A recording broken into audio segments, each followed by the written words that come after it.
time for the #1 live podcast, the West Coast Pop Lock Podcast, featuring that dude, Johnny C, Mario 81, and I'm Super Steve. So throw your dubs up. It's time to Pop Lock.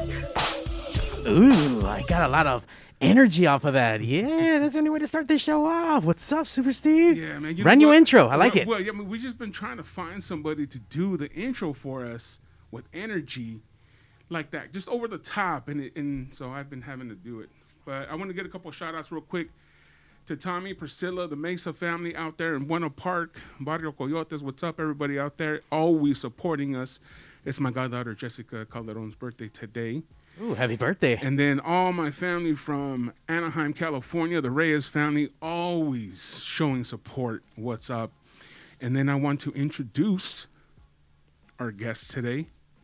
We have Rob Castellon and Oscar Toledo from El Grito and also from Wiretap Records. And we're going to talk, all kinds of nice, cool stuff today. I've known Rob for quite a few years. We go back to K-Rock on our days of K-Rock. And he took this huge step, man, and started Wiretap Records. And I'm going to be honest, dude, at the first I was like, fuck, that's crazy, bro. You're doing because no one thought about doing, record labels. And it's like, fuck. But see, that's the thing we always talk about on the show is like not having that fear and doing what you want to do and believing in yourself. And not, remember, I said we can't be afraid or fear. Don't be scared. Don't be scared. Just do it. Just do your thing, man. So introduce yourselves, man. Let us know a little bit about you guys. Well, the toast, right? Let's do the toast. Hey, let's do the toast. Why not? They brought in some puro desmadre tequila. Desmadre tequila. Desmadre tequila. So we're going to do a little toast and thanking these guys for being here. Salud. Gracias. Salud. Salud. Salud. Salud to everybody out there. If you guys have a drink, salud. And, we're going to... Oh, there it is. Oh, that's smooth, bro. That's nice. Yeah. That's nice. Yeah. And it's not even chilled or anything. It's straight from the bottle like that. That's real nice. Yeah, Desmadre tequila, yeah. Yeah.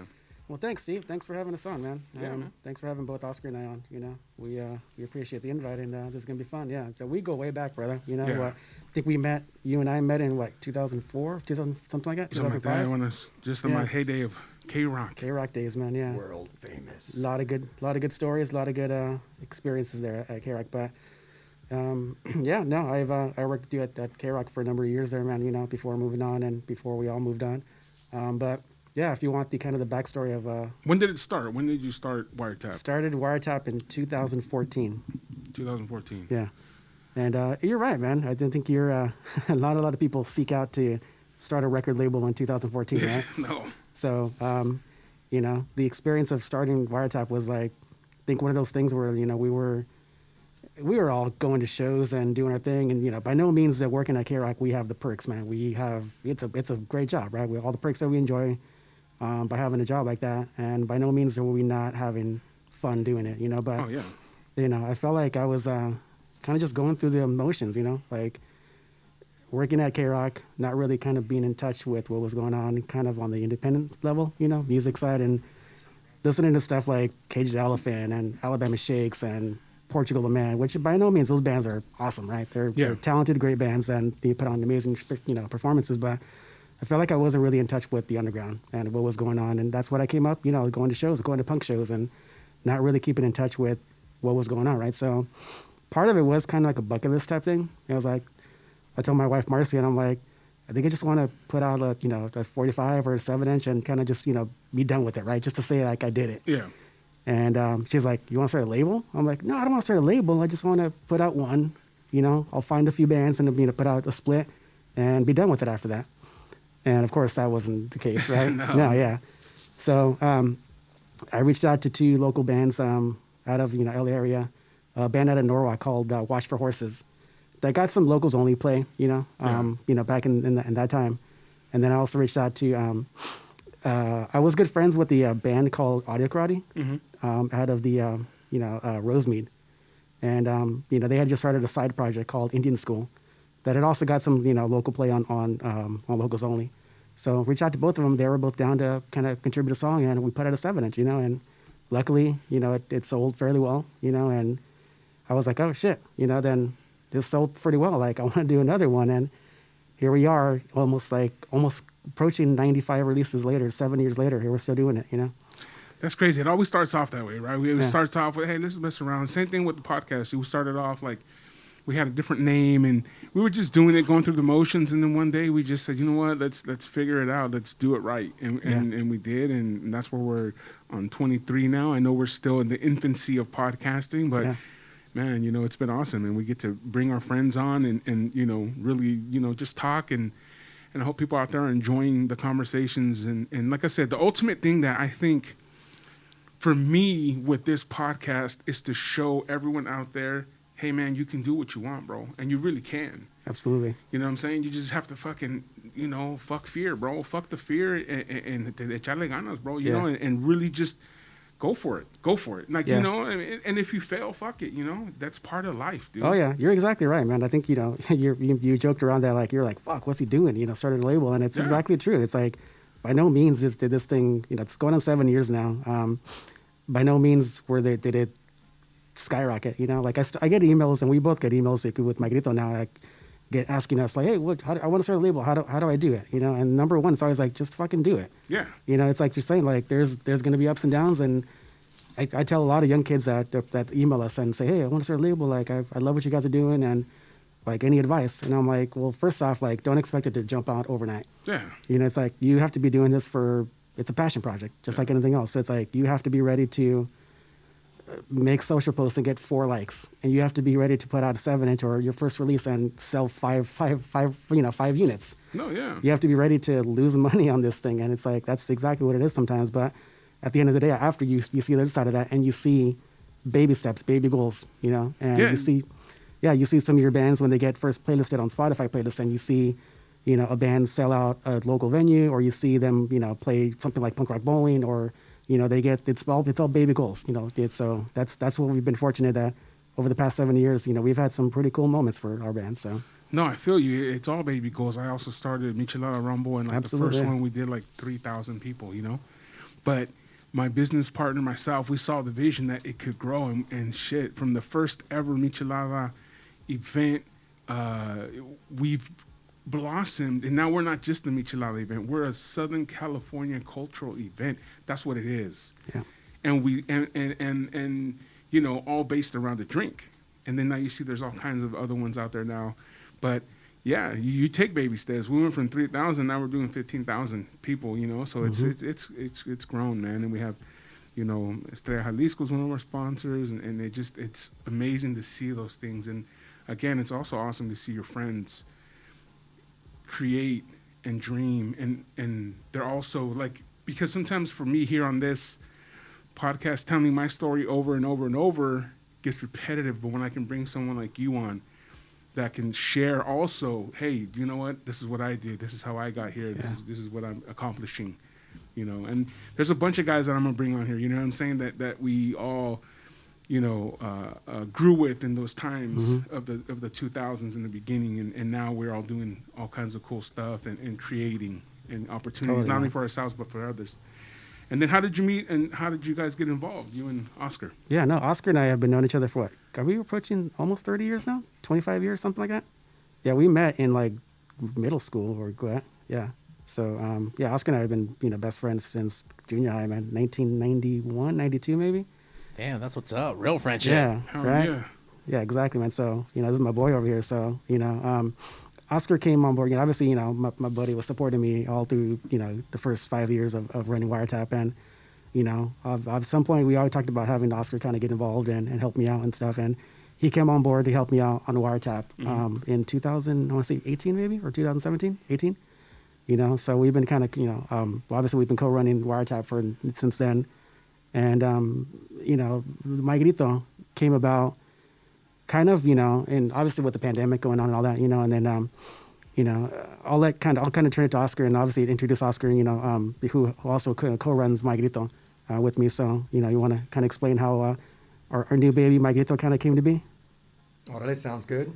Well, again, thank you guys for letting us, for being on the show. Thank you for bringing the drinks, The bro. booze. Yeah, right. There's You Madre come back every week and Tequila. keep bringing back booze. take a swig while I talk. This may take a couple minutes. Yeah, Already go took for it. a few. The mic is yours, man. Órale, gracias. And also shout out to also the Border X Brewing. They're the ones that are hooking up the Horchata beer. Hope you guys like it. Heck yeah, it's real good. Horchata Golden Stout, right? That's what it is. Golden Stout. Ooh. So, like Rob said, I mean, I came in Rob's been doing an amazing job with Wiretap. This is a baby that he did all on his own. He went after 30 plus bands. And for any of you that are not familiar with Wiretap, definitely take an opportunity to check them out because they have all these very talented individuals. But it got to the point where I was going to all these concerts with Rob for years, whether it was K-Rock or KLOS or even Coachella, which was always fucking bomb. We always had a good time. Always good times. Listening to all these amazing talent, all these amazing bands. And like Rob said, it only took a while before after a lot of drinks, for me to convince him, hey, let me help you out with this. You're taking on too much work, and there's so much more that you can do with the label. So I did come in 2018 and just did my part. I always feel like I didn't do enough because he was still running the lion's share of Wiretap. But when the pandemic hit, that's where we started getting a little bit more serious in regards to our partnership. Because what we noticed is, pandemic hitting, a lot of bands, a lot of artists were hit very heavily financially because most of the revenue was from doing live shows. From concerts, and we couldn't have that. Everybody was very fearful of their lives. What is coronavirus? And how can this affect you? No one knew at that time. Yeah. So, what Rob did, he came up with the idea of, okay, let's show him some additional support. Let's go ahead and We got a caller already. Shit. Shit! Let's go I ahead. thought I needed to put more money on the meter or something. We got a fan of this Madre Tequila over here. We do. Caller, you're on the West Coast Pop Lock Podcast. Yo, what the fuck? Where's Johnny C? He hasn't thrown his fucking socks yet, bro. No, Johnny C couldn't make it out tonight, but this is Zach Rabbit Lopez over from Zach Rabbit Lopez on Twitch. What's up, my man? Did you just finish your stream and just lose? Oh, no, I'm still in it. My friend's trying to load up the same game as me, but I saw you guys were on, so I decided to come through and say what's up. Thanks, man. We appreciate that. Hell yeah. Did you guys talk about my boys yet? No, not yet. Yeah. We're getting into it. If you'll be listening, we're just barely getting into the meat and potatoes. Zach is really good friends with Rundown Creeps, and we're super excited to see the partnership that you guys created. And we're gonna kind of talk about like how Pigs, radio and studios have kind of been around these guys without even knowing it, with the acts and bands that kind of follow with that. It's always a small scene, man, right? It really is. Absolutely. But No, I went on my first tour with Rundown Creeps. I was 21. We did a PNW, quick little tours through Eugene to Seattle to Washington, all the way back home. No shower, no beds, no nothing, bro. Just real fucking quick. I roadied and did merch, and I owe a lot to those dudes, and Richard taught me a lot. So great group of fucking dudes. That's awesome, man. That's what's Awesome. up, No, dude. they're great guys. Yeah.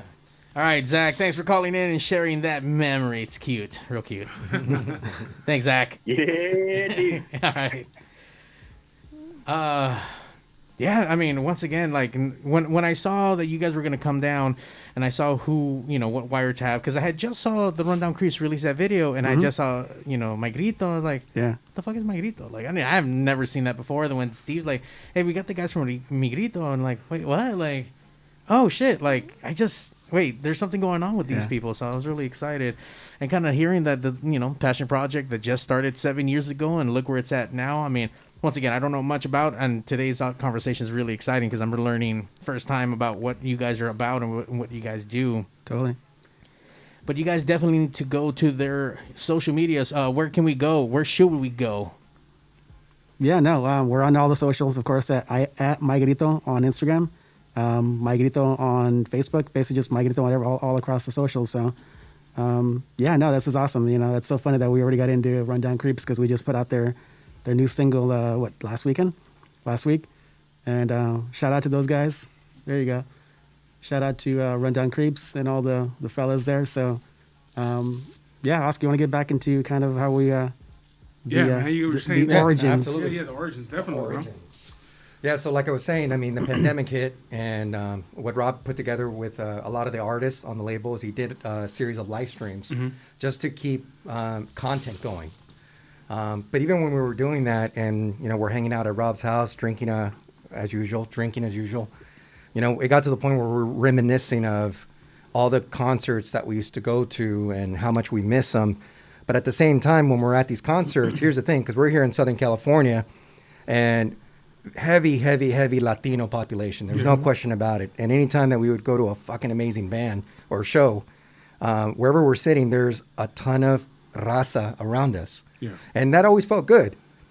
But what we didn't notice is that there wasn't enough raza, enough Latinos up on stage. And we know that there's a lot of amazing local bands that are Latino that maybe they're just not getting the opportunities. Now, I'm not saying that there's not incredible Latino artists out there. There's a shitload that have broken down some of these barriers, and they're out there doing their thing. But what we wanted to do at that point when we're having this conversation is, what more can we be doing in order to better support Latinos? Yeah. And Wiretap was primarily more of a punk label. And even with Wiretap, we have two amazing bands that are mostly Latino with Audio Karate and Go Betty Go. Quick shout out to both of them. Yeah. So they're on Wiretap, and they have an amazing following, but we wanted to do something a little bit different. So what we did is we came up with the idea of, why don't we start a second label? And with the second label, that's something where I could feel less of a huevon and start helping Rob a little bit more, because I know this is something that it's more 50-50 between him and I. Yeah. So we came up with some names. We landed on My Grito. And the reason for My Grito, I mean, if you take a look at the name itself, it's two different languages. We have My and Grito. Spanglish, right? The language of the Chicano. That's right. What it was really more of a tribute to our heritage. The fact that we are Mexican American. We're extremely proud of our heritage, both from Mexico. My parents are immigrants from Mexico, from Michoacan, and I was born here as an American, a Mexican American, and I'm very proud of having both of these cultures part of my DNA. Yeah. So we have My Grito, and we wanted to focus a lot on helping out other Latino artists. But we wanted to change up things a little bit more, because we wanted to almost be a little bit separated from Wiretap and what Wiretap was doing. So what we did with My Grito is we focused on primarily three different things. One, we were obviously looking for more Latino talented artists, musicians. But not just be punk, we wanted to open it up to all types of genres. So at this point, My Grito doesn't have necessarily a sound per se. What we're looking for is just looking for talented bands, artists that are looking for more representation, that are doing their thing and their part in trying to help out the community, because that's also something special that we take a look at. We take a look at their social media activity. We take a look at, are they still working on new shit? Because again, no shows. So what are bands doing? Yeah, how are they pushing themselves? Absolutely. They should be pushing themselves. They need to be, Or breaking up. right? Pues también eso happened. I'm sure a lot of divorces happened during the pandemic. Lots. And and to touch upon what Oscar was saying, like, you, Steve, of all, like, dude, Latinos are all into all kinds of different music, right? Yeah. It's like you like growing up, you'd be in the kitchen on a Saturday morning and your mom's listening to Motown, or you go outside and your dad's listening to rancheras or whatever. So it's like, at the course of one day, you could experience all types of music, right? So that's kind of the My Grito sound, if you will. Like, we'll work with, obviously, the first artist that we work with is a band called 3LH, which is like a 60s garage-ish kind of like, fuzz punk type band. But obviously Rundown Creeps are ska punkish, reggae-ish kind of like vibes, So we work with a band called the Paranoias out of Compton here as well. Hell yeah. Oh, nice. So yeah, Paranoias.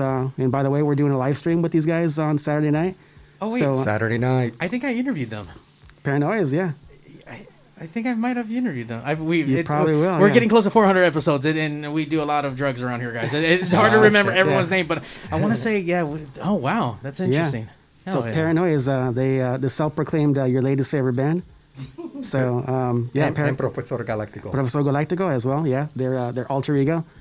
So like I said, obviously all types of genres. Latinos by nature are all into hip hop, ska punk. Everything from soul oldies and stuff. So it's like, if we dig it and if we vibe with it and we feel it, then that's what we're gonna work with bands like that. So there isn't a real sound. It's almost like it's almost like if it makes sense, that's what if it feels good, then we run with it, you know. Yeah. So we're hitting up the music part of it, but what we also wanted to do is we wanted to extend with My Grito Industries is not just the music. We also wanted to hit up podcasts. We would love to have podcasts under the label. We would love to have comedians under the label. We would love to have live artists, clothing designers, anybody that's looking for that additional support in extending their reach and having a louder voice, hence My Grito. That's what we want to be a part of. So we figured if we can offer that to Latinos, we're doing a small part with all the resources and different contacts that Rob's been able to collect over the years through Wiretap. So we're extending those services to the musicians, to the artists. But the second thing that we wanted to do is we also wanted to highlight Latino entrepreneurs.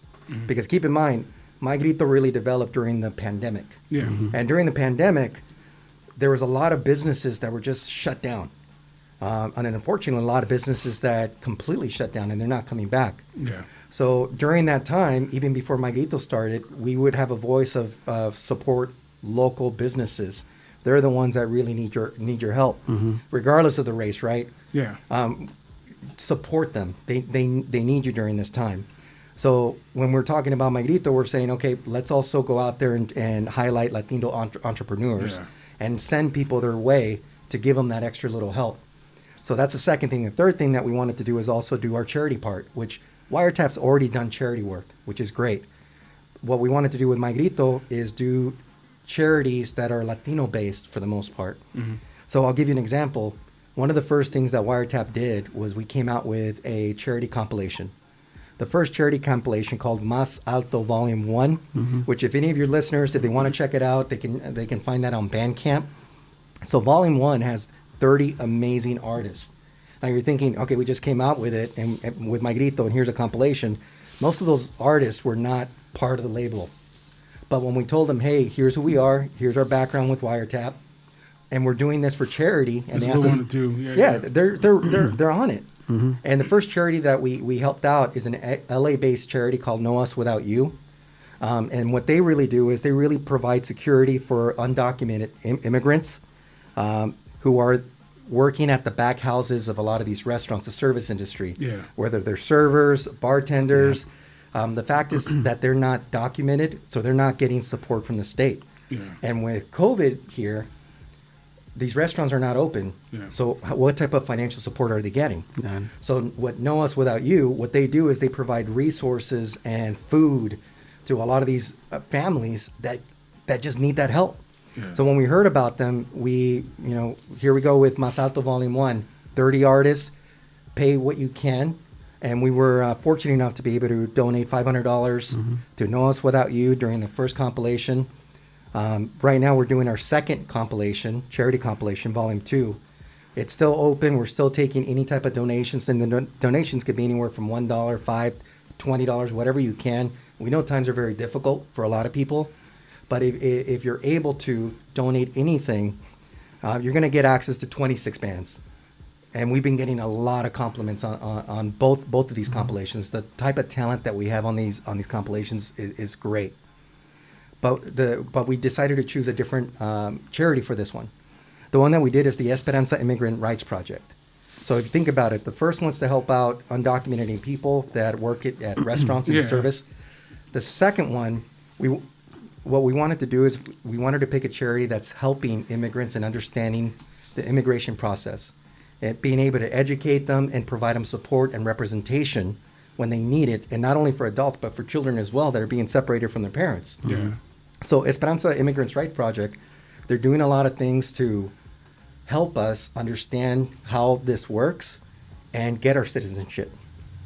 So we were very passionate about it, and we're thinking by the end of March is probably when we're going to go ahead and maybe close out the compilation. Make our donation. And whatever we were able to collect, 100% of those proceeds, just like the first volume, is going to go to them.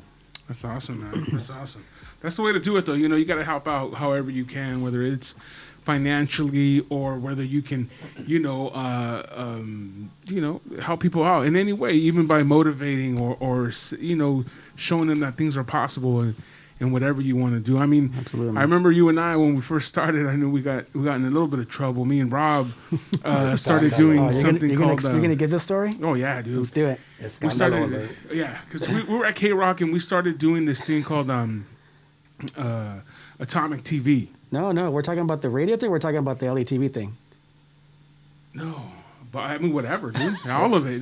This is the crazy part. We're doing everything, man. Steve and I, dude. That you can never say anything about Steve and I. We tried we tried doing shit, man. You know. Yeah, no. I was on LA TV, and then they were trying to get me and Rob to do some stuff over there. Shit, but even that, I mean, I forgot that whole one. The Radio Free LA thing. Radio Free LA. We tried to do. I mean, there's so many different things that we were trying to do. Yeah. I mean, we did Atomic TV, which we had quite a few episodes already in the can. We shot about 4 episodes. Yeah. Yeah, but we started when we interviewed, some pretty big names for the time. Yeah, we interviewed the Reverend Horton Heat. Yeah, we interviewed Go Biddy Go. Elvis from 3 by Jacks. Elvis from Left Alone. Yeah, that's right. Left Alone. What's up? We interviewed Los Abandoned. Who else? A bunch of more people, man. That was fun, man. Yeah. That was crazy, dude. Cool. We did that, and then and yeah, we were always trying to find where to get in, where to fit in. You know what I'm saying? We didn't allow those barriers that we talk about, and I think that's one thing that we have to, as Latinos, as just not even Latinos, just as Chicanos, as who we are. Within our own friends and family and neighborhoods, we got to show them shit's possible, dude. You can do whatever you want, man. You know what I'm saying? And you can be as successful as you want. Like, there's so many people now that are, because of the pandemic, starting all kinds of stuff. I mean, they're baking stuff, they're cooking, they're making. I mean, there's just so much entrepreneurism is coming out of this, and it's awesome, dude. It's awesome to see that kind of stuff. That's one of the pluses of I guess if you look at the bright side of things, right, of the pandemic, that people are more kind of, te están echando ganas right now, like it's now or never, right? Yeah, you have to, right? When you don't, and that's the crazy part. When you have nothing and everything has, as quote unquote, you lost your job, you don't have, all you're doing is just waiting to see this to be over.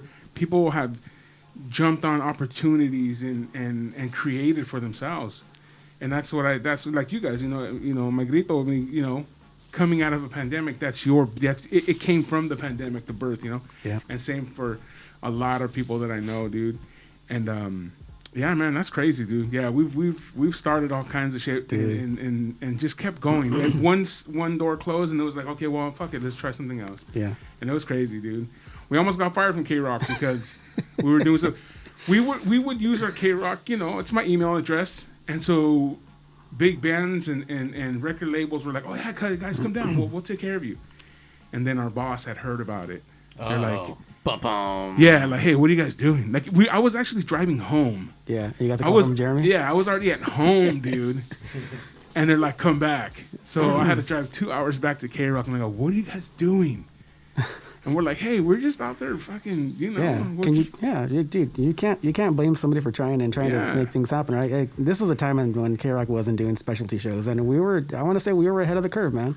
No, we were trying. Before there was Locals Only, before there was Rockin' Beats, shout out to Jeremy and those guys. Before there was any specialty show at all, we were trying to fucking start a specialty show, Music Revolution, Atomic TV. We were trying to, push it. We saw the need for it for something on the air that was different, right? And, So and we did it, and you know what? We can say we were the guys that started that, and eventually someone listened and gave it a chance. Totally. But yeah, we were doing that shit back then and almost getting fired, but it was fun, dude, For the love. Yeah. And it's crazy because they would always tell us, hey, never ask permission, only ask forgiveness. Absolutely, and it's like, fuck it, huevo. And that's the same spirit, man. It's like, that's why Wiretap exists, and that's why Magito exists, man. It's like, just do it. You know what I mean? Like, that's why I keep telling people that email me and asking, like, hey, what should I do? I'm like, just go do it, man. Go fail.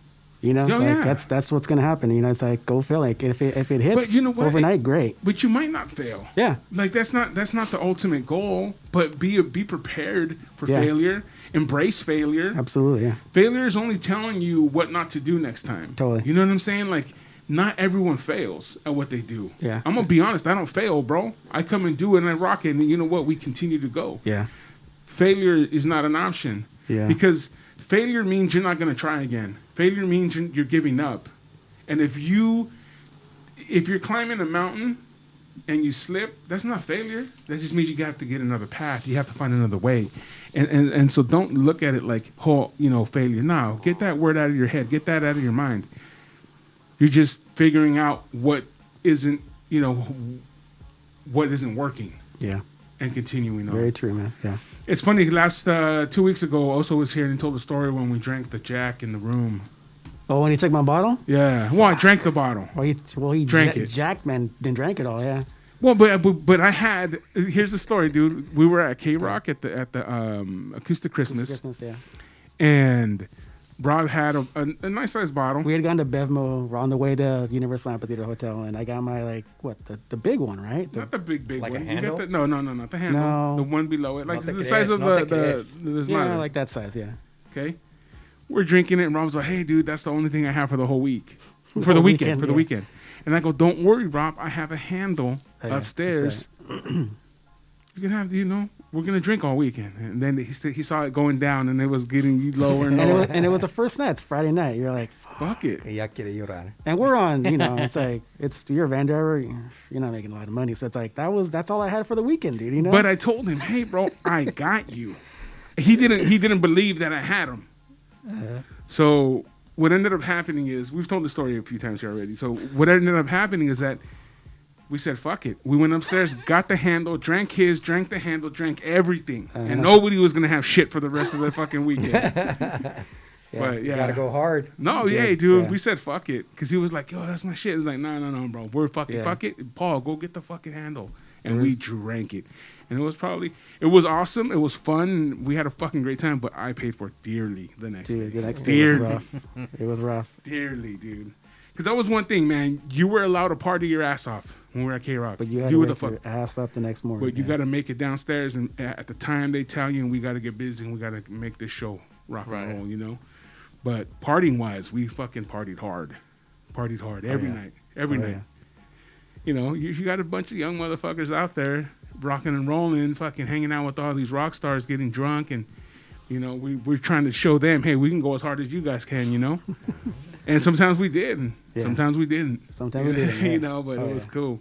But yeah, look, dude, having you guys on here, man, it's amazing. Like you guys have just, from the story, I mean, I didn't know the insides of what it was. I knew that you guys are trying to look for podcasts and artists and comedians and all that, but I didn't know the part of the donation and helping out, and that's an amazing thing, man. When you can give back in that way, that's awesome, man. That's awesome. What kind of do you have any comedians on there now? Do you have any podcasts on there yet, or how do if someone is listening, they're like, hey, I have an idea. Like, where do they go? How do they reach you guys? What kind of Well, they can definitely reach to us on our social media.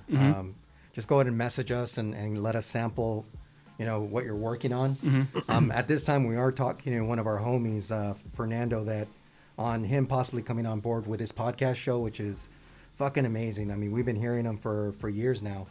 So right now we're in communications with him. We're trying to see if it makes sense for both of us. What's his podcast name? His is Chicano Cast. Okay, nice, So they're nice. not on the Chicano label. Cast. Yeah, not on the label yet, but it doesn't matter. It's still another podcast besides the #1 podcast in the world. Right here. West Coast Right Pop here. Road Podcast. The number Yeah. one live, Live. number There you one go. live podcast in the world. And our boy Johnny's not here right now. He had some things he had to deal with, man. But hey, Johnny, Diamond Hands are in the house for you, brother. Diamond Hands. We miss you, man.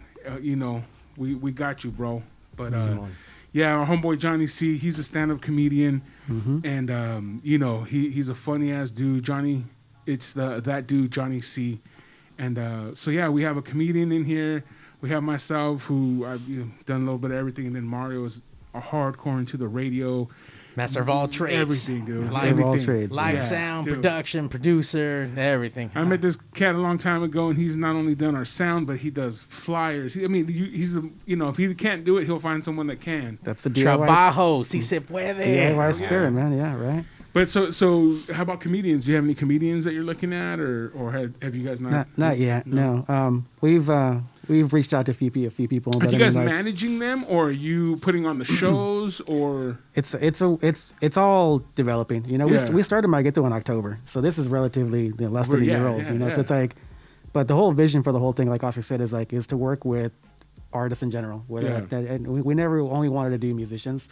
That's the core of what we're doing, because that's the most, that's the extension of what we do with Wiretap. But it's like Oscar said, it's visual artists, it's painters, it's podcasting is going to be a big part of what we do at some point, within the next few months, probably, as things open up, but live events too, everything. So it's like, we're not really kind of like, we're just going to run with it, man. It's like, if it makes sense, it makes sense. And, we're going to kind of run with it. That's rad, man. That's dope. That's dope, dude. Yeah, we need more opportunities. We need more outlets. Yeah. For this kind of stuff. And for me, I think Mario for having this place that allowed us to create the West Coast Pop Lock podcast. We used to be called the Dirty Birds, but that was something that I was doing years ago, and we had to get rid of the name because we had to create a new birth, something new, instead of trying to regurgitate what we had already been trying to do. And then this finally became what we made as ours, So what's up? I want to say what's up to my cousin Sandra Reyes out there. Throw a little shout out to all the Reyes out there in Anaheim and LA. My cousin Gio out there at Culver City. Go check out his restaurant, Finn. Really good. And the alley, the bar, man. Always good city? people. Culver City. Nice. Yeah, and they've been doing it, man. Like you said, people out there really pushing and being hungry. And I remember talking to him, and he was like, "I don't know, bro. I don't know, kid. I don't know what's gonna happen." And it was his dream to have his restaurant and his bar, and he didn't let it go. He didn't. He grinded. He grinded and he created and kept pushing. And man, they're still here, bro. And I know they're gonna. And that's success. That's success. The ability to still be around, and it's going to continue, and it's going to do great. I mean, they have great food, they have great atmosphere, and they got great people. And like I said, there's a lot of people that I know that way. My boy, Tommy Mesa in Buena Park has Tommy V-Class and Bombas, and he does old cars and stuff. And he just had his 10-year anniversary. He started like wanting to fix one car, and now he's like 10 years deep. And before you know it, it's a decade old. Yeah, and then and everyone's cruising your rides, bro. And that awesome. You got them and stuff. But yeah, dude, like I said, the outlets are what is needed, and what you guys are doing is creating the outlet, creating opportunities. Yeah, you know what I'm saying. And sometimes that's just what people need, dude. Whether they're Latinos, whether they're whatever race they are, man. Sometimes we just need that opportunity to showcase ourselves, Yeah, and that's what like when Oscar talked about how how Wiretap, not that we'd never ever ventured to support Latino artists in through Wiretap, like I said, we did work with Audi Karate, we have worked with Go Bitty Go on releases in the past, but it wasn't so much that we didn't specifically try to support Latino artists with Wiretap. It's just more that sometimes we think that Latino artists don't get the same chance. And I don't want to make it just a specific, they don't get the same opportunity because of the skin color, but it's kind of true, you know what I mean? And the first artists that we work with, it's the common thing with a lot of artists that we've talked to, they feel like I've gotten plenty of support slots and and get the opportunity, but they never get that top bill, you know what I mean? And I think that's kind of what we're trying to change with my Grito, is that I'll give an example. This weekend, or this Rundown Creeps just put out their new single, Held Down, last Friday, and it got picked up on a Spotify playlist on the Essential Ska, which is, there you go. There's the new video for Rundown Creeps, Held Down. You guys want to check this out? A couple minutes of this? Yeah, let's check it out. Let's drink while we're looking at it, no? Heck yeah. A little Held Down. Hey!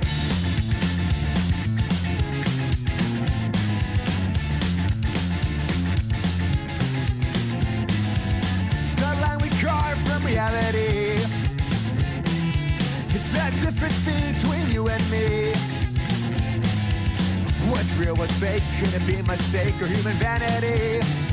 I don't know for sure, but if there's a cure, then there's a price to meet. Well, I can't see in front of me. If there's a light, then it's hard to see. And if not, then it's fine with me while I'm held down. Static entertainment, frozen treats. Don't care if it's normal, best make it cheap. Culture slaughter and cancer in the air. If no one gives a fuck, then I don't care.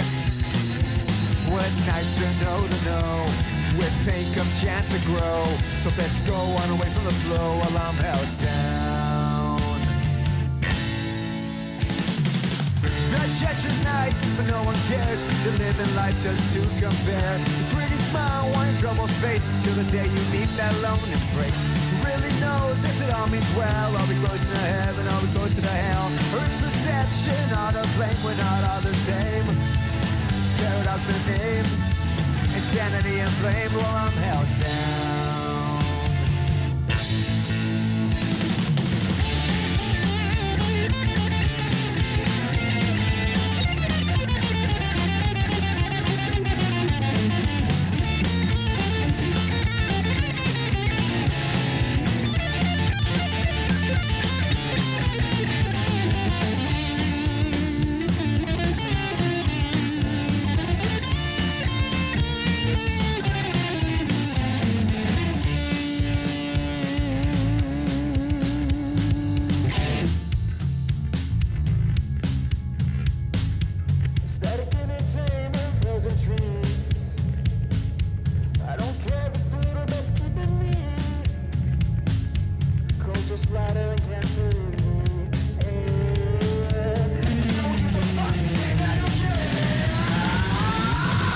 Gesture's nice, but no one cares. To live in life just to compare. The pretty smile on your troubled face, till the day you meet that lone embrace.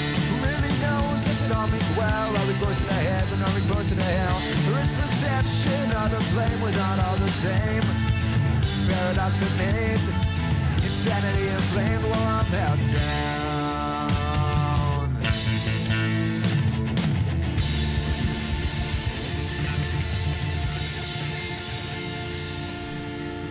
The Rundown Creeps. Hell yeah. Look at the the number boys. one live. Yeah. That's what I'm talking about. That's what I'm talking about. They delivered the video for us, and we're like, okay, I see where you guys are coming from. All right. Yeah. Yeah, someone mentioned, who is it right here? Julie Smith. She said it reminds her of the Stray Cats a little bit. I can hear that. Yeah, I can see that. hear Yeah. Julie, that. You're right. They have like a rockabilly, psychobilly, like it's a weird mashup, but they, It's just like what they grew up with, whatever they Yeah. were listening, and you know, that's It's when a- you pick up the guitar. It's a and good you start, SoCal influenced mixture of kind of rockabilly Yeah. and ska punk, and so it's like I think it's a good mixture, which is exactly why I think we dug it, you know, because that's what we grew up on too, man. So why has that sound never really like? It's still around. You know, and there's a lot of people that go and check it out and go to these shows, but it's never like broken through like completely. And I don't know if see the world's changed though. I think I'm still thinking like back in the days when I was at K Rock, because when you got airplay, that was making it. Yeah. But nowadays it's different. You don't have to have different, airplay. You know what I mean? You Yeah. can be on the #1 live podcast West Coast and make it. You know what I mean? So are you talking about rockabilly in general, or I'm just talking psycho? about stuff like this. You know what I'm saying? Yeah, you're right, man.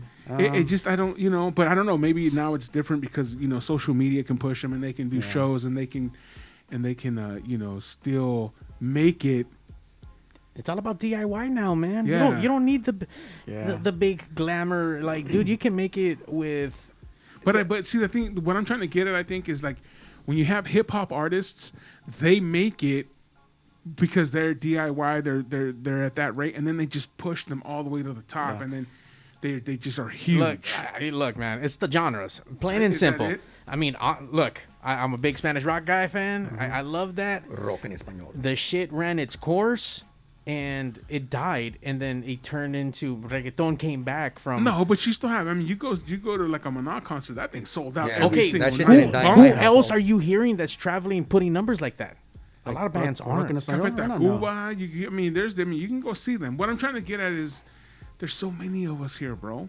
Yeah. Why aren't these guys bigger? You know what I'm saying? Because again, I hate to keep going back to the same thing, but when we're doing K-Rock, when we're going to our shows, you go to Weenie Roast, you go to any of those shows back in the day, you look out in that audience, it's brown. Mm-hmm. It's brown. It's real brown. It's all brown. You know what I'm saying? Probably 85% brown, right? Yeah. And yet it doesn't show up in the playlist. Right now in any radio station. There was and I think what you were kind of getting at earlier, like there was like little specks of things like that, moments that would happen like that, like when Tiger Army got added for a little while. But that was a big push. But that was But I think they got added for like 3 weeks, maybe 2 weeks, and then they were done. But you're right. Little things like that. Of course, there's the core stuff like Rage and things like that. But I mean, every now and then something will squeeze in, like them trying to test it kind of thing, and it just kind of, I just don't think we support it enough. I don't know what it is. You know what's crazy? Because I remember when the Tiger Army hit on K-Rock, and then they played on at the Weenie Roast out in Irvine Meadows, and then what happened at that point, at least for LA, Psychobilly turned on them like you're fucking sold out. And no one supported them anymore. But that's the problem too. I think you sold out. Why? Because I'm Look, able man, to. These are diehard scenes, bro. I guess but this is the problem with those diehard scenes. Like your band makes it, and you're like, fuck you for being successful and being able to now just do music and not have another job. Being just chismosos. I've never got that. And I get it. Like, as a fan, I'm a fan also to begin with, besides being a label owner and trying to help artists and grow. But I never got the whole sellout thing. It's like I get it. I understand it because you want to hold on to like this band that you helped kind of get to that level, right? But you didn't do anything. All you did was listen. And here's the problem with they bought the CDs. They went to the shows. But you hold on too tight. Like, hey, your parents used to say, don't hold on too tight because it's not going to be yours. You know what I'm saying?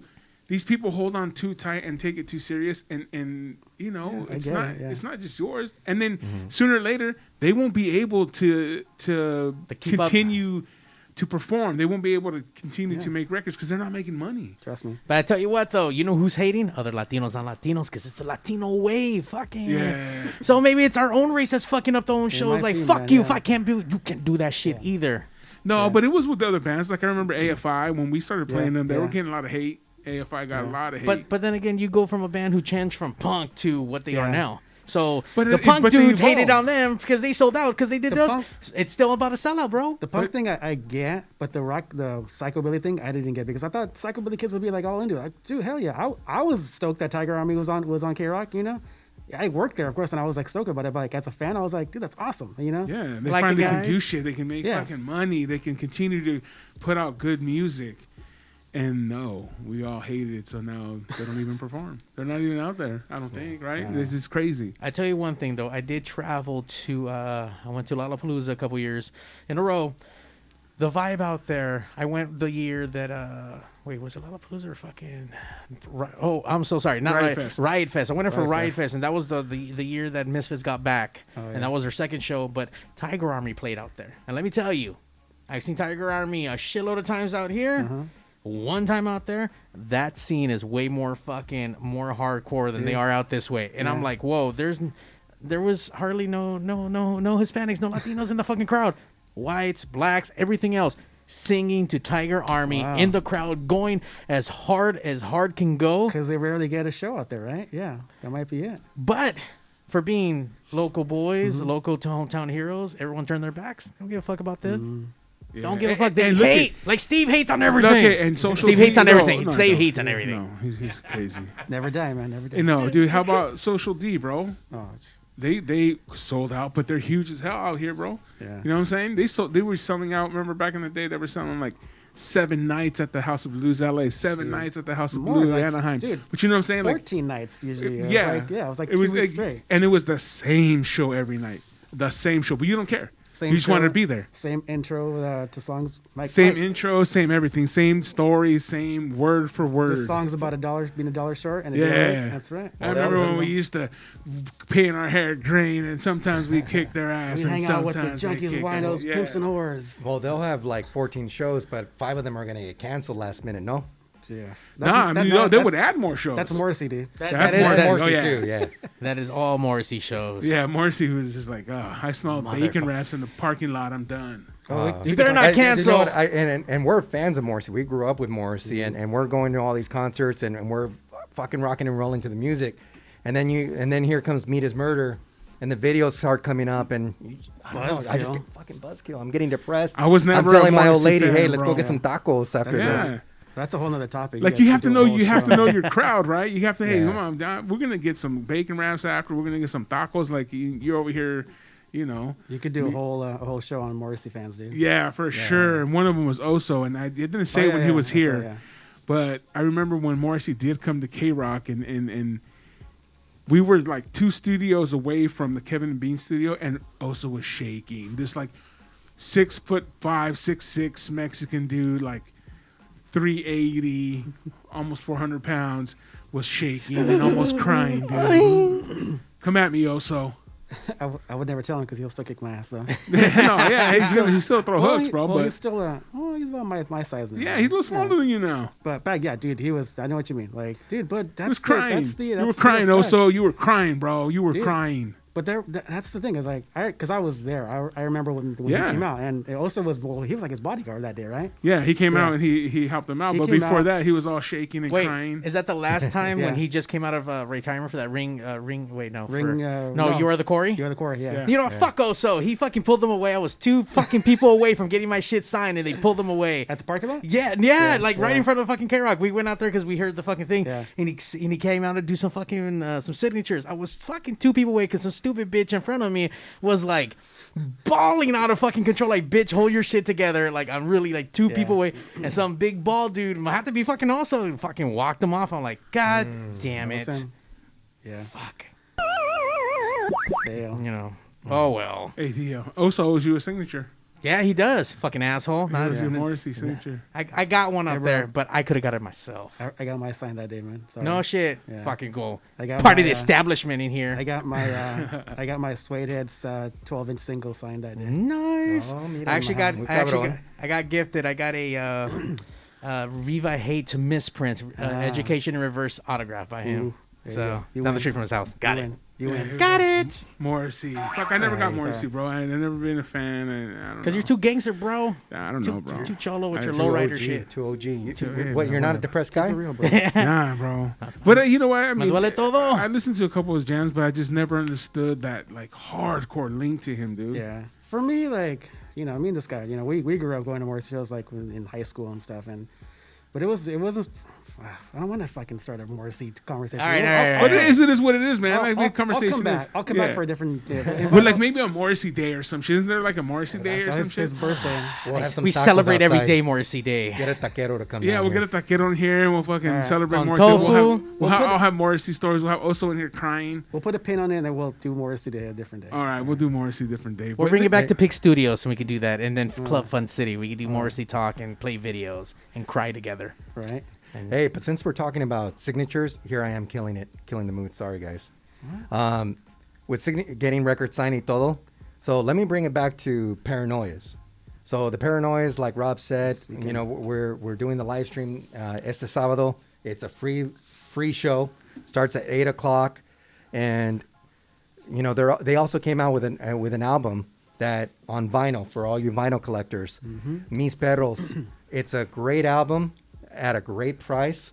And what they're doing is they're also offering their fans, anybody that buys the record, they'll sign the shit. Nice. They'll sign it. Yeah. So if you're interested, make sure that you give them a follow on their Instagram, the Paranoias, your lady's favorite band. But more importantly, give my Grito a follow. And make sure that you jump on that live stream that we're doing with them on Saturday, because I think you guys are really going to be impressed with the kind of music that they have. They sing both in English and Spanish. Nice. If you give them enough to drink and enough to smoke, they'll a little Spanglish too. There you go. Nothing wrong with that. Desmadre can help you get there. Hell yeah, dude. That's right. Definitely, dude. Like, I'm it's crazy. My boy right here, Mario has done mad live shows in here, streams, dude. I mean, we instantly became best friends, and we want, obviously, what you guys have been doing. I've been on the forefront of doing this stuff in a little bit of a different way. Obviously, I'm not putting these bands on fucking wax or printing them or anything, but I am giving them a platform. You're doing your part, brother. That's what the scene's all about. It's like everyone's doing their part and feeling like they're participating. They're doing their part to contribute, right? Yeah, exactly. Yeah. I do a club called Fun City, and this is where I focus out on primarily 80s Spanish rock and a lot of indie bands, a lot of Spanish indie bands. So anything for LA, they ran through me, and they're good dancey, synthy, or just really good time where you can dance to this night. Like they played through me or with me or whatever the case, and all kind of venues through LA. And from that, the birth of Pigs Radio, since I was already kind of fucking with all these bands, like, hey man, let's talk. Let's get high. Let's drink. Let's do it. Let's play some fucking music at the end. Let's make this to a show. So, Pigs Radio's been rocking and rolling for almost 11 years. We're hitting close to 400 episodes, and these last few years, production, thank you, has been amazing. So now we're putting out quality work, pieces of fucking bands that even to this day don't have the ability, or it's hard to make music videos and put content out and barely even get shit recorded because obviously this shit still costs fucking money. I mean, down the line, and sometimes people don't got it. That maybe people spend all their fucking life earnings on the guitar they really wanted, and then they still need pedals and all this other shit. All this shit's fucking expensive, and then not everyone has the ability to pay for it. But here, I've been able to take a lot of these fucking bands who barely have enough to fucking, hey, we got these, these music videos produced, we got some albums out, some EPs, and whatnot. Like, fuck, okay, these people are serious. They put the time, they put the money, they put the sweat, and like you said, it's either bust or fucking you keep going, and we find avenues together, and we kind of just start running together. Dude, I think you can tell that, like the minute Richard from Rundown Creeps found out that we were gonna come hang out with you guys, he was like, oh, say what's up tomorrow, man. So shout out to Richard. Yeah, so Rundown Creeps, we love those guys. They played so many. We do a yearly show where we take our bands that have been through the show, and we take the ones that we've gotten most fucked up with, or the most memorable ones, that we produce a live show every year called the Pigtastrophe.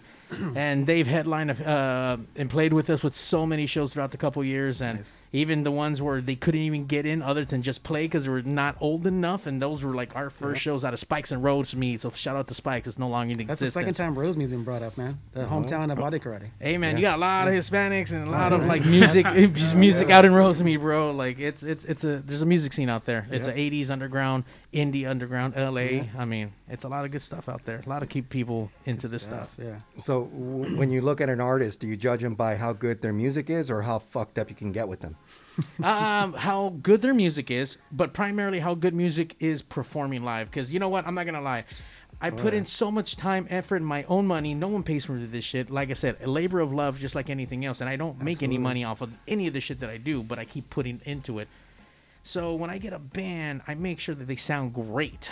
But then I get a little disappointed when they come down. Their shit's produced amazing, great.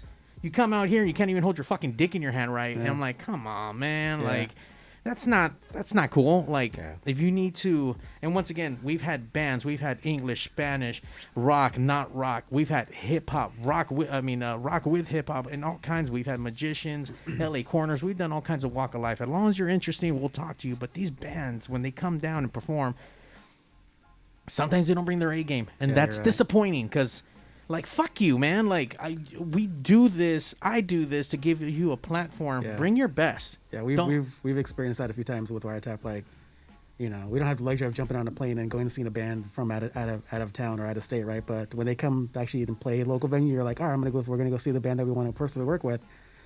And then when they suck, you're like, fuck. Yeah, dude, it's disappointing, man. It's disappointing. So it's like a blind date, bro. Yeah, and it's hard to, I get it. People are out there trying to do their fucking thing, and I don't want to fucking crush anyone out there. But sometimes your band just isn't. They're not there yet. Yeah. Oh, whoa! Am I hearing you hate? Are you hating? Well, look, are you hating? Or look, now it's the truth. See, when I say no, Brown when I say hating on brown. no, when I tell someone that they suck because they suck, it's hating. Yeah. You want to know the difference? You want to know the difference? You suck. It's like, I'm being honest. I'm gonna tell you the difference because Steve hates on everything we talk about. It. No. I don't hate on anything. It's called the truth. When someone says, "Is this beer good?" No, it fucking tastes like shit to me. That's it. Not this beer in particular, but if you're asking me like a question, like, and you're hating. No, you asked me, I'll tell you. I remember we went to Big Bear. We had a K-Rock show up there. and it was me, Adrian Garcia, and Cody Black. All right, the guys worked for K-Rock, and we were at a Mexican restaurant, and they were like, "Oh yeah, they told us about this Mexican restaurant. It's pretty dope." Blah blah blah. We're sitting there, everyone ordered their shit. I ordered my shit. The lady comes up, "Oh, was it good?" And I was like, "Nah, it wasn't." It's a Big Bear. No, but it was supposedly it was Mexican owned. Okay, She a Latina came up and everybody was like, "Oh, this place is bomb." Blah blah blah. And it was like, "Hey, was it good?" I'm like, "Nah, the salsa tastes like it came out of a can." And she looked at me like, "Holy shit, no one's ever been honest with me." Thank you for being honest. Yeah, like she was shocked, but I was like, don't ask me because I'm gonna tell you what's up. Yeah. And my boys, Adrian and Cody, were like, "Oh fuck." Yeah. But see, they're not. Look, Adrian is Mexican. His parents are Mexican, but they ain't Mexican like me, homie. You know what I'm saying? Like, there's different levels of Mexican, bro. There really is. There's people that have a mom from Mexico, and my mom was at home every day cooking Mexican food. Look at me, bro. She cooked every single day, bro. You know what I'm saying? When I was a kid, I would hate it. I'd be like, "Well, where's the Wiener Schnitzel? Where's the fucking pizzas? Where's the bullshit that my friends are having?" Dude, you're exactly right. And actually, Oscar and I were talking about this kind of the other day, like, because as part of what we're doing, like, the people ask us, like, kind of how we identify and, what we identify. Are we Latino? Are we, and I think both of Oscar and I, and we even kind of, we identify the label as a Chicano run label, right? So we both identify as Chicano, right? Yeah. But we also kind of think that there's kind of different, I don't want to say levels, but different experiences of what people define as Chicano, right? Yeah. Like, Oscar has a different experience than what I have, and we're both Chicano, but I think we both have different experiences of what we call Chicano, because like I identify as a Chicano, but my parents came here, and I think you guys might have a different experience, but my parents came here in the late 70s, early 80s, and were trying to assimilate as much as possible into this country, and they were waving the U.S. flag, man. They were like, "We're on board. We're team fucking USA," right? Yeah. Not that they weren't proud to be Mexican and being, part of their culture and still teaching us our culture privately, but it was privately. Yeah. You see, so and I Oscar has a different experience, you know what I mean, and but I think everyone has a different level of like what they possibly define as Chicano, because my experience was more. Does that make sense? Like my parents were more like, "We're on board. We are American, but we're gonna get into this melting pot." Yes, exactly. And we understand that we're somewhere that we need to assimilate to be successful. Exactly. Yes. I think what the problem is, and this is just my personal opinion, man, and that's it. You can hate me for it or not. I think we self-segregate. I think that we make it too easy for us to succeed here without having to assimilate, without having to become a part of society, and that doesn't allow us to shoot up to the top, to be owners of businesses, to be CEOs, because we're not accepting it. We're not coming in here and being like, "Okay, I got to speak English. I got to go to school. I got to do this." No, we're just like, "Oh, we'll make it through. We'll make it by," and we're not accepting and absorbing. If every other culture is trying to learn Spanish to get ahead in Southern California, why aren't we trying to learn English and trying to push ourselves? Yeah, you're right. Aside from just the little things that we've done, like, okay, cool. You know what? People cut grass. My grandfather cut grass, and my dad's a construction worker. Let's push for higher things, Let's push our kids to be doctors and lawyers and owners of companies, and if they want to be artists and huge artists, or they want to be podcasters, they want to be let's push them to get to that next level. And I think that's the one thing that sometimes we don't do. But I'm Chicano, bro. My dad born here, mom born there, Chicano all the way. The one thing I don't like is Latinx, bro. I think we talked about that. Like, come on, dude, don't. And that's the crazy part, is that we didn't create that label; someone else did. Yeah. And as Raza, I don't think we don't take kind to that, man. Like, don't tell me what we are. We know what we are, bro. You know what I'm saying? Yeah, and we actually had a conversation with one of our artists about the term Latinx. Yeah. Because when we first came out with the label and we got interviewed by the OC Register, by LA Times, they're saying, "Hey, my Grito Latinx label." And Rob and I never said that we're Latinx. We said we were Chicanos. We're targeting Latino artists. It doesn't mean that, for us, it's hard for me personally with Latinx. I never used that term. Yeah. One of our artists really didn't like also being labeled that way because the way they looked at it is we want to be viewed based on our talent. And that's what we want. Yeah. We want you to be viewed as based on your talent, but also understand with my Grito what we're trying to do here as well for raza. Yeah. So, with Latinx, that was more of a term that came out in the early 2000s, more for gender equality. Inclusion. Inclusion. And it's not that I necessarily have a problem with that because, bro, I have 3 daughters. And I'm all about equality and women, their rights to be treated equally, for them to be successful. And a lot of women have for them to have the same opportunities. Absolutely. Opportunities. There's a difference between opportunities and then creating, a lane. Like the opportunity should be equal for boys and girls, for women and men, for Chicanos and whites and blacks and Asians and without a question. We all have the ability. Johnny, he's not Mexican, but it is what it is, bro. Yeah. And for me, I like if you're good, you're good, bro. Oh, Simone. Yeah. And I think for me, I personally had a problem with not necessarily a problem, but I just wasn't used to saying Latinx, and I don't know if I will, but I'm open-minded to it. Yeah. The fact that both my parents are Mexican immigrants that came here to the U.S., and the way we grew up, it was nothing but Spanish. My first language is Spanish. Yeah. If you go to my house, when growing up with my parents, you'll hear Vicente Fernández, Ramón Ayala, Los Tigres del Norte, and Bronco, ¿verdad? But if now I've been fortunate enough and blessed enough to, with my wife, we now have a house in Huntington Beach because that's where she was raised. That, we're giving our children a different opportunity with certain schools, but at the same time, a lot of besides one neighbor, they fucking hate me because when I'm out there in the backyard fucking pisteando, guess what I'm listening to? Ramón Ayala, Los Tigres del Norte. Yeah. I'm blasting that shit just like I did when I was growing up with my parents in Santa Ana. You're that neighbor. But I'm that neighbor. But at the same time, I mean, we just have a different, the way we were brought up about, machistas and not being a mamón and just being, it's all about ponle ganas. Mm-hmm. Hey, next time you got to just go next door and get the neighbor, bring him over and be like, here, have a pisto, let's kick it. You know what I'm saying? Right. Bro, the first time, so check this out. When I first moved to the house, I was out there doing some yard work because in order for my wife and I to get a house in Huntington Beach, it was a fucking fixer-upper. It was a piece of shit house. But we're like, okay, we're in. We got the house. I'm out there doing some yard work because, again, it's a piece of shit house. Yeah. And when I was doing the yard work, my neighbor, who I haven't met yet, came up to me and he's like, hey, is your boss back there? Like, how much do you charge to cut lawns? And esto cuánto? And I was like, well, is that your house? And I gave it a little bit of accent just because, fuck it, I'm an asshole sometimes. Yeah. And I'm like, well, I can probably charge you like $35, $45 a month, if you want. But maybe I can knock down the price since I'm your new neighbor. And he got so fucking embarrassed. He got so embarrassed, that... He moved away. No, well, now he moved away. He lost the house. You lost, culero. But culero.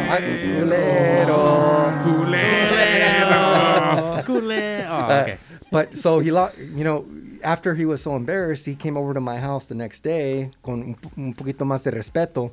And he brought over a 24-pack of Corona. Of Coors Light. And I don't drink Corona. And I was like, fuck, Racist. You brought me Corona because you think I'm Mexican? Oh, no, I thought you'd like Corona. I'm like, some Blue Moon, buddy. Where's the oranges? Yeah. Oh, my God. Fuck you. Hey, White Claws for life. Hey, but I ain't fucking around. I took that beer. Of course you did. Of course you did. It's beer. Yeah. Shit. A lot of yard work. Fucking thirsty. Right? No, Simon. Right. But you know what? He tried, though. I think we have to look. I think we also have to look beyond that, too. Like, the guy came over. Okay, he bring Corona's cool, but it's just we can't expect everyone to know exactly how things go, and it goes both ways because there's sometimes we don't know how to act or react to other races and what they do, like whether it's Asians or Filipinos or Koreans, and you know what I'm saying. So like, I think there's a learning curve for everybody, and we all have to be able to adjust to it. And you know what, my neighbor thought I was a gardener. Cool, you know, I'm not, and he brought over Coronas. Fuck, I don't like Coronas. I'm a Estrella Jalisco guy, but cool, we'll do Corona. Sponsor. I know. You know what I'm saying? Sold out, Steve. Now we can't hang out because you can't even drink any other people's beers. I'm just Sponsor saying, dude. post. I'm just saying that, you know what I mean? We have to be able to, like, you know, just, you know, adjust. And it's hard for everybody, dude. There's things have been certain ways for forever, but, you know, it's slowly happening, dude. And, you know, it is what it is, man. And you know what? And it's sad as it's going to be. There's racists, and they're going to continue to be around forever. No matter how many books you burn, or no matter how many things you want to say, no matter how many times you want to switch something and change the name of this or that, they're out there, man. They're going to be there. Yeah. And sometimes we're the racists because we say stupid shit or we do stupid shit. You know what I mean? Dude, I get called out so much by my daughters because I have this old way of thinking. And here's the pedo. Well, I still want to learn from it. Yeah. And I'm going to make a lot of fucking mistakes. I mean, and Rob knows. I mean, even with the label, with my involvement, me getting more involved with Rob, I'm still fucking up from time to time. But I want to learn from it, right? So we have to give them the opportunity to learn as well. Yeah. You know what I'm saying? Yeah, That's what absolutely. I'm trying to get at. Like, yeah, you're right. You're learning. I'm learning, dude. I'm here. And sometimes I'm trying to watch my P's and Q's because we have an audience out there and I don't know who everyone is. You know what I'm saying? And I don't want to say something that I'm going to offend either a woman, a guy. But at the same time, I want that freedom to be able to say what I want. And Doesn't exist anymore. yeah. That's Doesn't right. exist. But it does, though, because we have to, but we have to create it, and we have to deliver it in a different package, in a different way, and that's up to us as artists, because this is an art form. Talking to people is an art form. Doing what you do is an art form. The world is changing. We need to repackage what we do, and allow ourselves to be artists, and allow ourselves to express ourselves. But we have to learn now how to deliver it again, how to present it to everybody, but still be allowed to express oneself. And I think that's where everyone needs to grow. The consumer needs to grow. We need to grow and allow ourselves to be able to, like I said, change with the times, man. Why am I not on K-Rock? Because the times have changed, and that's not what I wanted anymore. I went to K-Rock. I was there 18 years, man. And when I first started, I was there. It was fucking the best thing in the world. Then I was off the air. I was like, why the fuck am I off the air, dude? Fuck you. They're not going to fucking tell me that when to leave. So I worked my ass off, and I fucking got back on the air, and then I left on my terms. You know what I'm saying? Mm-hmm. And now I'm here doing this podcast, and I'm trying to repackage Super Steve and Johnny, you know, that dude Johnny C and Mario and West Coast Pop Lock, and recreate something that we can present to everybody and bring our friends along. And you know, it's a learning process, and we're all learning, dude. We're all fucking learning. You know? Holy shit. I know Johnny couldn't be here, and I know he wanted to be here, but we just had a moment with Steve instead of fucking a moment with Johnny. That's for you, Johnny. That's for you. We miss you, bro. You know, certain things are going on with you, man, and we miss you, bro. So I had to do that PSA for you, brother. There you go, man. Right. Fuck yeah. Mira. By the way, who's this beer company again? Because this shit is smooth as fuck. I don't know if this is considered a Yale. First of all, it looks like tamarindo juice water that's been like filtered a little bit. It's funny you say like it's Border X Brewing out of Bell, and that's their horchata golden stout. Holy shit. Yeah. And then they're open. I mean, they have an outdoor beer garden. Yeah. They're in Bell. They're also in San Diego. Yeah, they got another. I think the original was in Barrio Logan, so they got a brewery out in San Diego, and then now they opened up one in Bell down the way. I need to go get some more of this stuff. Is this seasonal? Is this always around? Like, As far as we know, that's their number one. This right one, now. popular, I like it. It's smooth. Look, man, I don't drink anymore. I don't do the little smoky smoke, but you know, all this shit turns into calories. I'm trying not to be fucking gordo anymore. I want to be all sexy for fucking summer. I'm going on the Bahamas hopefully in October, so I'm trying to get into my one piece, you know. So I don't drink, but I tell you one thing: when I do drink, whatever the fuck this is again, where's that again? Border X Brewing. Hell yeah, let's get that shit on camera, Steve. Yeah, get Mira. that Border X shit. Brewing in Bell. Yeah. Damn, look at we- that fucking. We just came from there right before we came down here. We were sampling some of their lagers and some of their craft beers. Yeah. It's Yeah, they're pretty open damn- Holy shit. from Thursday through Sunday. Great food. They usually get different catered foods, That's right, chefs yeah. that come in, and they also do a lot of artists. They do live shows. I mean, they're not doing it right now, but they will It'll pick eventually. up again. Yeah. Nice. Yeah. Oh yeah. And don't forget the Desmadre Tequila. Añejo. Oh, Shit's smooth too. Yeah, shout out to our homie Marcos. I mean, I've known him for many years, and you know they have a great tequila brand. They have the Blanco, the Reposado, the Añejo. Yeah, I mean, and you can find them if you just give them a follow on social media. You can find their alcohol out there, and here's what I love, because there are certain tequilas that I'm a big fan of, and I prefer Añejo more than anything. I think the Blanco, it's good for mixing with other drinks, but if I'm drinking tequila, I'm gonna go ahead and sip on it, and that's where you need the Añejo, right? So with Añejos, I like the Jose Cuervo de mi Familia. I love the 1942. But the thing is that shit's fucking expensive. That's like a once a year bottle that you get when all your homies chip in and hook you up on your Quinceañeras. birthday and shit for quinceañeras and shit.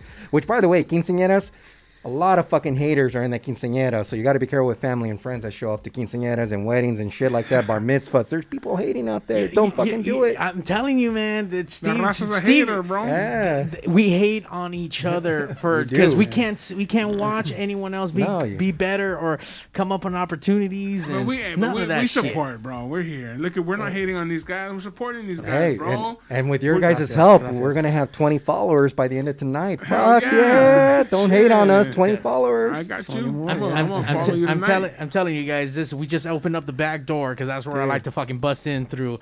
And Oh, we're- shit. Is and that- th- that- that's I how think that's you're how we're talking about something going. else. We're Yeah. busting That's into that something back else. door with Pig Studios, and we need to align with you guys so that on top of just you guys obviously displaying them on your label, let's Yeah. give these bands an opportunity, especially now. I mean, we're still a year away from actually getting a good amount of people into a fucking sold out show. So, I mean, Pig Studios is a platform to continue to give these starving artists a platform to give them and get their shit out. And we don't need a big record label. Like, we need some DIY shit, some just regular And Joes. if it comes with tequila and beer, fuck it. Oh, that's Right what, that, there. now you're talking my Grito. There you go, man. Échale. Mira, Border X Brewing and Desmadre Tequila, which, ¿Qué by más the way, quieres? again, Desmadre Tequila, I'm talking about these other labels that are, or brands that are very expensive. You guys tasted this añejo, and Yeah, it's it's fucking good. bomb. It's We're bomb, talking bro. about half the cost, where you can celebrate it a lot more often throughout the year with Desmadre Tequila, añejo. Fucking pick that shit up. Wait, I'm sorry. Is this your label? I was about to say, No, right? like hold on. Hey, You're fucking selling this shit like Hey. like Yeah, I'm Marcos, sold. You have Marcos, stock? if You you have want to stock hire in me, it? Marcos, Yeah, I'm you for have sale. stock? I'm for sale. Marcos, you can find him on LinkedIn. You can Your homie has Got to stock build in on that it. resume. I'm about to go on my Robinhood and buy some stock, bro. Shit. that If shit. you're the salesman, Hey, but it's good shit. But also, It is, we're excited, Mario, when you're talking about having artists that are performing here. We got performers for you. I mean, Rundown Creeps, you know them. We love those guys. Fuck, yeah, they're the last artist that we signed, which we're very excited about, and with their new single, that shit's hitting some great charts. So we're very happy with them. We have 3LH, which was our founding artist for My Grito. Yeah. Great group of guys. Really love them, and they came out with their new song Memory. So make sure that you're able to check that out. And then we have the Paranoias. Again, if you guys want to show us some support and at the same time not worry about taking out the wallet or the credit card and paying for anything, because I know sometimes our raza, fuck. If we can get it for free, we're fucking going to take it and take bro. some extra. How much is it? And they're Take how that much is shit. we love free shit. Free shit. So we got you free. Doesn't We matter. got free Doesn't matter. for you. Doesn't matter if we don't like it. It doesn't matter if it doesn't fit us. The Hell no. Chicanos, That the shit's free. Latinos, we just love That free shit's shit. free. And look, if we see a line, we don't even know what the fuck the line. We're gonna go line up because we think we're gonna get some free shit. 'Cause- Hey man, I when can't- we're working at K-Rock, Is that going to me and Rob, man, we giving out stickers. These people don't even listen to the fucking show. Oh, can I have 4? 4? What the fuck? You don't even listen. Fuck. Is that No, why? no. I tell people I'm giving away, like back in the day, I mean, just to be funny, I'll be like, I'm giving away AIDS. Well, can I get 3? Shit. It's like, what? I'm not gonna lie though, I was that fucking Latino waiting in me line for all too. the fucking free K-Rock Me- shit me because I was too. a mega fanboy fan and still am for what it was for back then. And you know what? Yeah. You For what know, it was, yeah. For what it was, I lived that fucking scene. I went to every single Man, show. you go to the Santa Fe Spring Swami, and there's fucking K-Rock CDs, K-Rock Oh, yeah. flashbacks. Mixed A whole in. genre of shit. music was called K-Rock flashbacks. Flashbacks, You yeah. will never take that away from Southern California. No, they will never. never be duplicated. K-Rock, man, I was there at the end of the fucking heyday, and I'm glad I was a part of it. Same. And then I also got a chance to be on Love Lines, and I mean, it was fucking amazing, dude. It was something that I did, and I'm fucking proud of it. The first Latino on the Kevin and Bean show, bro. First doing overnights, first on the air, bro. You know what I'm Fuck, saying? And holding it down, bro. Holding it down every Get that day. shit, Steve. Get that Get it, shit. get it, get it. Get it. Salud. Salud. A little bit more desmadre. And through Steve, I was able to take fucking advantage, and he offered me some awesome opportunities to go down and hang out to the studio. I never made it to there to go work, but at least I got to see the insides. And for me as a production guy and someone who went to radio school, and for someone who does podcasting and been in the music industry, and to get to see where all the magic at least lived for a little while was fucking cool. And I even got to stick a little Pigs Radio sticker on the fucking morning shows, like little pin cup holder and shit. Like, and I took a picture, like, fuck yeah, Kevin Kevin and everyone else puts their pencils in here. Fuck yeah. Is the Fairfax building still up, or is it No, torn it's down? gone, bro. It's- I mean, I don't know if it's torn down. It's still up as like being up and there, but just I don't not. No one's there anymore. Yeah. No, yeah, I don't know, man. No, the heart and soul of K-Rock is gone. But it is what it is, man. Things do change. Things do evolve. Like, They have to. I never thought I'd be doing podcasts, and I am. Yeah. You know. And, No, you're right. And you're man. good at it.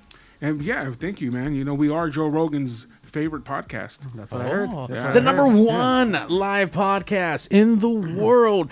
It's the West Coast Pop Lock Podcast, streaming live Tuesday nights across all your favorite social medias. But even more important, Steve, we forgot to even mention the West Coast Pop Lock Podcast.com has finally launched. Not only that, you can get your West Coast Pop Lock Podcast episodes across iTunes, Spotify, Google Cast, and all your other bullshit bootleg fucking places that aren't that. So go to the website. You can listen to it down there. If you're a lazy fuck, get it from all the other fucking apps. You can get it. Get these fucking diamond Tell hands. your friends, bro. Tell your mom. Tell your hot sister about your us. Sister. Hot sister. You know. Tell them about my Grito. Tell them about the fucking local scenes. Tell 'em- Wiretap Records. Like, you know what I'm saying? Hire- Expand your mind. Buy a record, bro. Buy a record player. Go out there and listen to my Grito. Even if you think you don't like it, you don't know because you haven't tried it. That's right. You know what I'm saying? One And size Raza, fits all. And Hey. Raza, no reason to hate on us because we're Nah. not successful. We're still fucking in the red. And We're not even making if- any money. Even if you are successful, don't hate, bro. Just check it out. And if it's not your thing, move on to the next one. But make sure to pick yourself up some, Desmadre tequila. And I'm guaranteeing you, after a bottle of that, you'll like and love everything. Yeah. everything Not will be only fine. that, they got fucking awesome T-shirts. Oh, yeah. Where can we go to get that shirt? And do we have any can, other merch that we can get? Yeah, no, you can grab Some this tangas with your name on it? shirt. Not yet. Those are in the works. Yeah. Oh, booty But shorts. You can get this shirt at mygrito.net. Supplies are somewhat limited. We're on our first runs. That's pretty much almost sold out. So Ah, shit. we are. Got any larges left? I'll buy one right now. Yeah. No, He's we got a take few his off of sizes, him yeah. right now. Here Give you go, him bro. his- What you got He for will. yourself? I'm sure. Hey, ¿cuánto? Hey. We Okay, are- ahorita. We are about to put out another batch of, but with an alternate logo that we have. You want to show them the Oh, alternate fuck logo? yeah. So Yeah. check out this Shit. denim jacket that was personally painted by one of our other artists. This is the visual artist. Shout out to Amber Orozco, who, look at right here. Mira, Oh, wow. hell yeah. Diablos. First day right here with the exclusive. Yeah, exclusive. West Yes, Coast sir. West Pop Lock. Coast Pop Lock exclusive. You have one of those sound effects? Oh, yeah. Oh, shit. And then you can pick up these West Coast Pop Lock podcast T-shirts, not in green. This is only for St. Patrick's Day. You can't get it in green. You can only get it jealous. in black. That's an edition of one. Hit right us there? up. This is one. Just There, one. it was only one made for the fucking two other guys who are on the show. Just one was made, but it's all good. one, yeah. It's all good. My tangas has some green on it, so Yeah, I'll paint you anyway. That's so. not the color. That's Yeah. chorro. no, I That's just chorro. yes, sir. So if you want to pick up the shirt, mygrito.net, we got a few sizes left. We're going to run in a new batch of shirts and the new logo probably within the next few weeks, and you can grab that too. But go check out our bands. 3LH, Paranoias, Rundown Creeps. We'll be announcing a few more releases and new artists that we're working with in the next few weeks. Yeah. A lot of cool stuff coming up. And obviously, we launched this thing during the pandemic, and as a lot of artists kind of were, when we first started sitting down with a lot of these bands, and they were like, all right, what's the game plan? What's the end game? Yeah, like, well, what are we doing during this pandemic? Because a lot of artists had reservations about putting out a release and doing stuff. No one knew what to expect. No one knew how long this was how long it was gonna last. So, but I mean, things are picking up now, and hopefully, knock on wood, that things are starting to open up now. No, and, definitely, man. Yeah. Things are changing. Where there's that light at the end of the tunnel, man. And definitely, dude, we're glad to have you guys on here. We're usually on here just bullshitting, talking shit, and just going crazy. But we also enjoy having guys on here that we can discuss how you guys have created what you're doing and coming up, and just showing the raza out there, and anyone, not just the raza, anyone in general, all of our fans that listen to us, anyone, man, you can be, and you can accomplish anything that you want in life, man. You really can. And you just gotta go forward, man. Go forward, like my boy Johnny always says, man. Diamond hands, get them hands up. Diamond hands. Everything's possible, and we'll have more shows like these when we have guys like my boy Rob and Oscar here from My Grito, and we'll have other crazy shit. Maybe one of their bands will come in here and we can talk to them, and some of their stand-up comedians, maybe some other artists. I mean, it's just sky's the limit, man. We're just as new as anyone else, and we started through the pandemic as well. We're only 23 shows in, but we appreciate every single one of you that chats with us through Facebook, Twitch, YouTube Live, guys that go back and listen. We appreciate every single one of you guys, man, and we're going to continue to grow. And if there's anything or anyone that out there that you want to bring on, or you want us to bring on, or you want to talk about, or you want to just give us to give you a shout out, hit me up, Super Steve Flores on Instagram, or hit up West Coast Pop Lock Podcast on Instagram, or Mario81 and that dude Johnny. And we are the West Coast Pop Lock Podcast, the #1 live podcast coming to you from Compton, California. We'll see you till next week. Yeah.